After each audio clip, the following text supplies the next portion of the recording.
안녕하세요. 짧다면 짧고 길다면 긴 결혼 생활을 뒤로한 제 남편과 이혼한 30대 여성입니다. 가난이 자랑은 아니지만 죄도 아닌데 시부모님도 남편도 절 어찌나 무시하던지 몇몇 주변 지인들은 제가 이런 이야기를 하면 치사하고 더러워도 비위 맞추고 사는 게 여자 팔자라며 저더러 참고 살라대요. 하지만 바보 같은 실수는 한 번이면 족하잖아요. 그렇게 살 바엔 혼자 사는 게 100번 1000번 낫겠다 싶어서 이혼했어요. 돌이켜 생각해보면 남편과 결혼하던 당시 저는 참 나약했던 것 같아요. 처음 남편과는 26살에 알게 되었는데 그때 저희 친정 형편이 워낙에 좋지 않았습니다. 그렇다 보니 결혼은 물론이고 연애조차 감히 할 엄두가 나질 않더라고요. 하지만 그런 제 사정을 몰랐던 남편은 하루가 멀다 하고 저돌적으로 저에게 대시를 해오대요. 결국 별의별 이유를 들며 남편을 밀어내다가 사실대로 털어놓았습니다. 편찮으신 친정아버지와 병간호에 매달리시는 친정어머니가 계시고 사정이 그렇다 보니 모아둔 돈도 별로 없다. 내가 그나마 내세울 수 있는 건 빚은 없다는 사실 그거 하나뿐이라고요. 그러자 남편이 한다는 말이 누가 결혼하자고 했냐고 일단은 연애라도 해보자는 거예요. 오히려 남편이 별일 아니라는 듯 나와주니까 저도 마음이 한결 가벼워져서 그래 연애라도 해보자 그렇게 시작한 사이였어요. 하지만 남녀관계라는 게 연애만 하자고 했다고 연애 실컷 했으니 헤어지자 그렇게 칼로 무자르듯 되는 것이 아니었어요. 2년쯤 사귀었을 땐 저도 남편도 서로에 대한 마음이 많이 커졌고 남편이 먼저 프로포즈를 해왔습니다. 하지만 당시에도 저희 친정의 상황은 도통 나아지질 않고 있었고 저 또한 직장 생활을 하며 번 돈 대부분을 친정 부모님 부양하는 데 쓰고 있었거든요. 그렇다 보니 결혼 준비는 전혀 되어 있지 않았습니다. 그래서 마음은 찢어질 듯 아프고 고통스러웠지만 남편의 프로포즈를 거절했어요. 그런데 이번에도 남편이 쉽게 저를 포기하지 않더라고요. 이후로 3달 가까이 남편은 저에게 매달리며 계속해서 다시 한번 생각해보라 저를 설득하려 들었습니다. 저더러 하는 말이 저에게 돈이 있었다면 자기랑 결혼했을 것 같냐고 만약 그렇다고 싶으면 결혼하자대요. 시부모님 되실 분들도 이미 제 사정을 어느 정도 알고 계신데 그런 건 상관없다고 하셨다면서요. 사실 남편은 저를 만나기 전까진 평생 혼자 살겠다는 독신주의자였답니다. 그런데 저희 남편이 4대 독자거든요. 그렇다 보니 시부모님뿐만 아니라 시조부모님까지 뒷목 잡고 거의 쓰러지다시피 하셨다대요. 그런데 그랬던 남편이 저를 만나고 달라진 거예요. 그러니 시댁 입장에선 제 조건이 어떻건 간에 애딸린 유부녀만 아니면 된다는 식이었던 모양입니다. 하지만 사람 마음이라는 게 화장실 가기 전하고 갔다 와서 하고 다르다고 하잖아요. 저희 시부모님도 별반 다르지 않았어요. 일단 집부터 얘기해보겠습니다. 저는 그래도 있는 돈 없는 돈 다 끌어모으니 2천 정도는 되더라고요. 그래서 제가 모은 돈으로 가정가구를 하기로 했고 어머님 아버님이 집을 해주신다 하셨어요. 그리고 실제로 어머님 아버님이 살고 계시던 빌라를 남편 명의로 돌려주셨지요. 하지만 저희는 그 집에 들어갈 수는 없었습니다. 어머님 아버님 두 분 다 20년 넘게 살던 동네를 갑자기 어떻게 떠나냐며 저희더러 살 집을 따로 구하라고 하셨거든요. 그래서 남편 앞으로 집이 생기긴 했지만 저희는 결국 대출까지 받아서 신혼집을 구해야만 했어요. 그리고 자격지심 때문이었는지 제가 모아둔 돈도 얼마 없는 상황에서 남편은 얼마나 모아뒀고 그런 걸 먼저 물어보기가 그렇더라고요. 혹시나 제가 남편 재산에 관심 있는 것처럼 보일까봐 무척 조심스러웠어요. 그렇다 보니 남편이 얼마나 모아뒀고 그런 걸 꼼꼼히 따지질 못했네요. 다만 남편이 지나가는 말처럼 1억 좀 안 되게 모았다고 했던 것만 어렴풋이 기억을 하고 있을 뿐이었지요. 그런데 막상 집을 구할 때 보니까 1억은 무슨 5천만 원 좀 넘게 들고 있더라고요. 물론 저보다야 많이 모아둔 건 사실이지만 남편이 저보다 3살이나 많았고 시부모님 가게에서 같이 일을 하며 월급은 넉넉히 받는다고 자기 입으로 몇 번이나 얘기했던지라 솔직히 좀 당황스러웠다고 해야 할까요? 생각보다 대출을 많이 받아야 했거든요. 그래도 평생 못할 것 같은 결혼도 하고 신혼살림을 꾸리기 시작한 이후로는 한동안 모든 것이 즐겁게만 느껴졌습니다. 이렇게 표현하면 어떨지 몰라도 평생 가난한 친정 뒤치다꺼리만 하다가 제 인생이 끝날 것 같았는데 남편을 만나 이후론 한마디로 숨통이 트인 기분이었네요. 하지만 그 좋은 시간은 오래가지 않았어요. 식을 올리고 1년도 채 되지 않은 시점이었는데 어머님이 저를 자꾸 당신 주변 분들 며느리하고 비교를 하기 시작하셨거든요. 누구 집 며느리는 핸드백을 사줬다더라. 누구 집 며느리는 이번에 지 시부모 데리고 해외로 여행을 간다더라. 솔직히 저도 사람인데 아무리 어머님 본인 입으론 그냥 하는 소리라고 하셨지만 왜 눈치가 안 보였겠어요. 그럴 때마다 가시방석에 앉은 것처럼 마음이 불편했답니다. 하지만 돈 없는 죄인이라고 서운하단 티도 못 내고 그냥 속도 없는 사람 마냥 허허실실 웃고만 있었어요. 그러다 시이모 아들이 장가를 가면서 상황은 더 안 좋아졌어요. 시이모 아들은 대기업에 다니던 재원이었는데 같은 회사에서 일하던 여직원과 결혼을 하게 되었거든요. 원래도 어머님하고 시이모 사이가 좋지도 않았던 데다가 어머님이 시이모한테 약간 열등감이라고 해야 할지 그런 감정을 갖고 계신 건 남편에게 들어서 알고 있었습니다.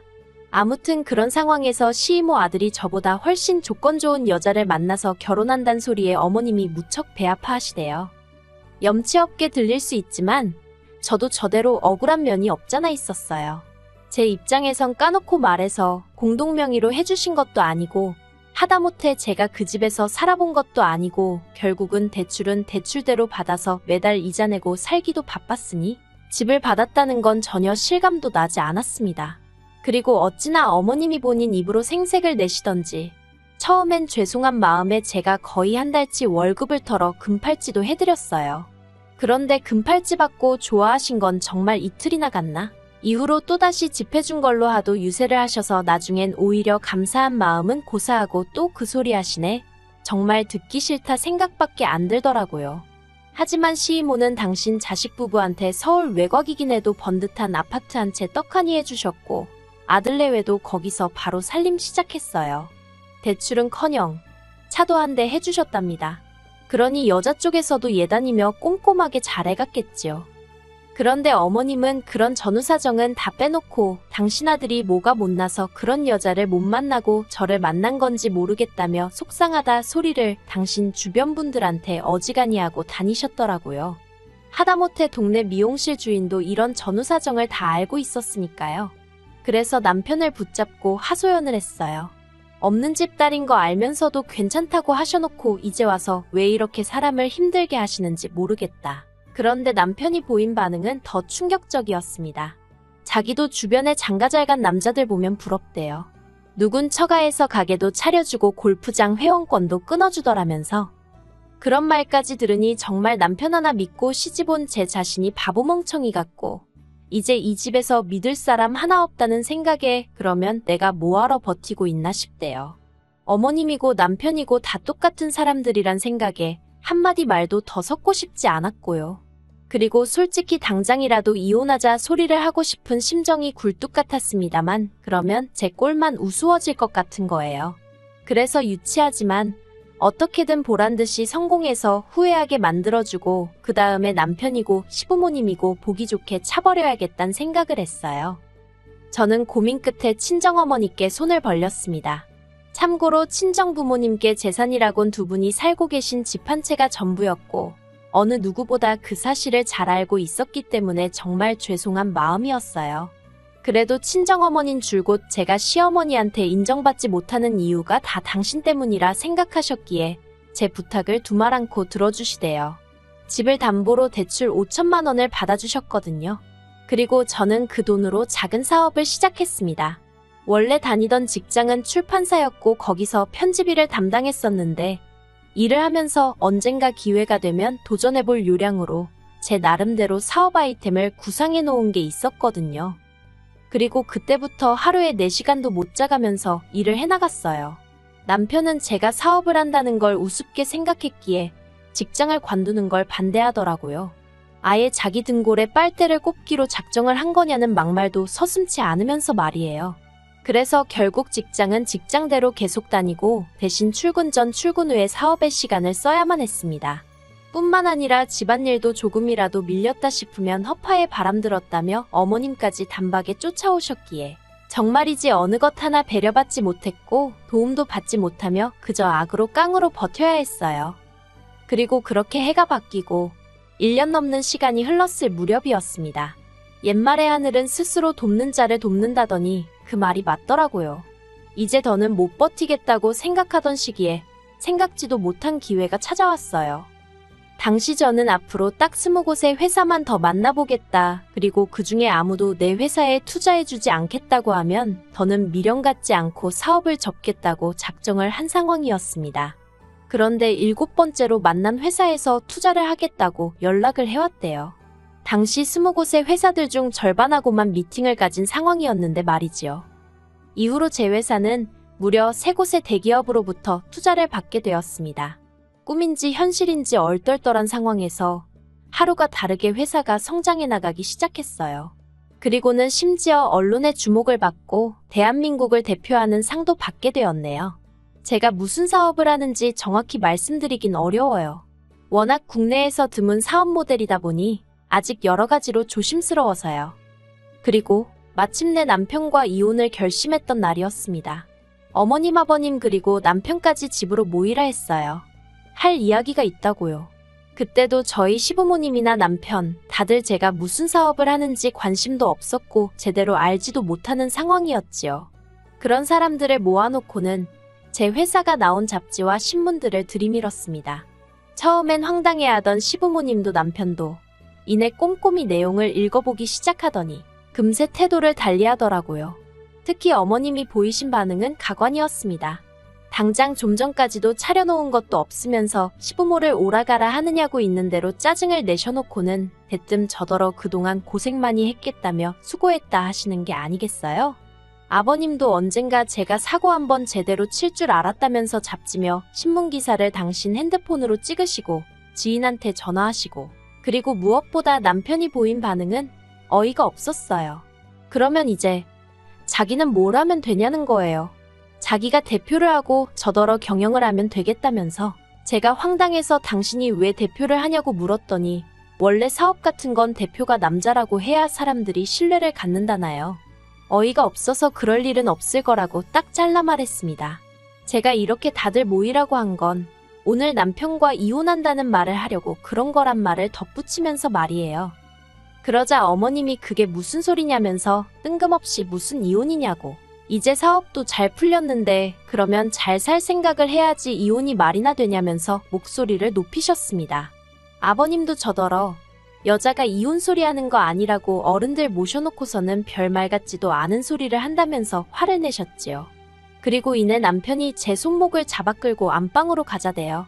그렇게 방문이 닫혔고 전 팔짱을 낀 채로 남편을 가만히 쳐다봤어요. 그리고 제 속내를 파악하지 못한 남편은 갑자기 이러는 이유가 뭐냐면서 대화로 풀자는 거예요. 그래서 제가 풀고 말고 할 것도 없다고 단지 당신과 결혼하고 난 이후로 지금까지 거진 3년 가까이 가난한 친정을 뒀단 이유로 얼마나 내가 무시를 당했냐고 그 시간이 떠오른다고 했어요. 그리고 그 시간 덕분에 내가 여기까지 올 수 있었던 것 같다며 남편에게 고맙다고 했지요. 남편은 이혼은 절대 못한다 하면서도 이혼하면 사업의 절반을 자기한테 줘야 하는 건 알고 있냐며 이죽거렸어요. 부부 생활 기간에 일군 사업인 만큼 절반은 자기 몫이라면서요.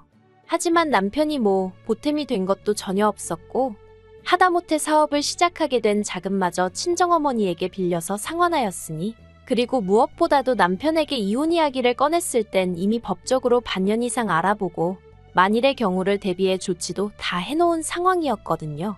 그래서 남편이 뭐라고 떠들건 간에 걱정이 전혀 되질 않았어요. 그리고 결국 1년여의 지리한 싸움 끝에 저희는 이혼을 했습니다. 남편은 이혼 소송 중에 제 재산을 알게 되었고 그 절반이 자기 몫이라며 억지를 썼지만 남편 쪽 변호사도 고개를 내저을 만큼 남편이 기여한 바가 하나도 없었거든요. 결국 남편 쪽 변호사가 두어 차례 바뀌기까지 했지만 결과는 달라지지 않았어요. 제가 이겼고 오히려 위자료로 얼마 안 되지만 받았지요. 그리고 남편은 제 변호사 비용까지 부담하게 되었는데 2중 3중으로 돈이 나가게 생겼다며 끝까지 저더러 양심이 있으면 얼마 정도는 보태라는 헛소리를 하대요. 당연히 안 보태줬지요. 그리고 지금 저는 전에 없이 자유롭게 그리고 열정적으로 살고 있습니다.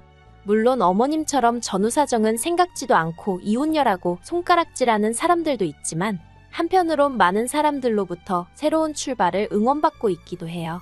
그리고 저는 더 이상 가난하단 이유로 움츠러들어서 할 말도 못하는 바보가 아니거든요. 저는 이제 제 능력을 믿기에 앞으론 꽃길만 걷게 될 거라고 확신합니다.